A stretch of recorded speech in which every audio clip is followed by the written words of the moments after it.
এটা দেখতে এক সাধারণ বিলাসবহুল রিসোর্টের মতো, যেখানে বিশ্রাম নিতে আসেন উচ্চপদস্থ ব্যক্তিরা, কিন্তু সত্যিটা অনেক গভীর। এই হোটেলের নিচে লুকিয়ে আছে এক বিশাল ভূগর্ভস্থ বাংকার, যা তৈরি করা হয়েছিল যুক্তরাষ্ট্রের কংগ্রেস সদস্যদের জন্য।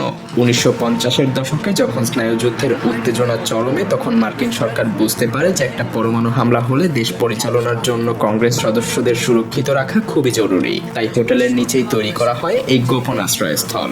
এখানে রয়েছে কয়েকশো সজ্জার ডরমেটরি, হাসপাতাল, সভাকক্ষ, এমনকি গোপন টেলিযোগাযোগ কেন্দ্র, যেখানে বসেই যে কোনো সংকটময় মুহূর্তে রাষ্ট্র পরিচালনা করা সম্ভব। আর সবচাইতে আশ্চর্যের বিষয় হলো, এই বাংকার এতদিন ধরে গোপন রাখা হয়েছিল।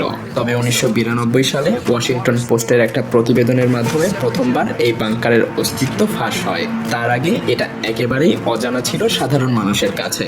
আজও এটা এক রহস্যময় স্থাপনা, যেখানে গেলে মনে হবে যেন এক অদৃশ্য যুদ্ধের জন্য পুরো জায়গাটাকে প্রস্তুত রাখা হয়েছিল।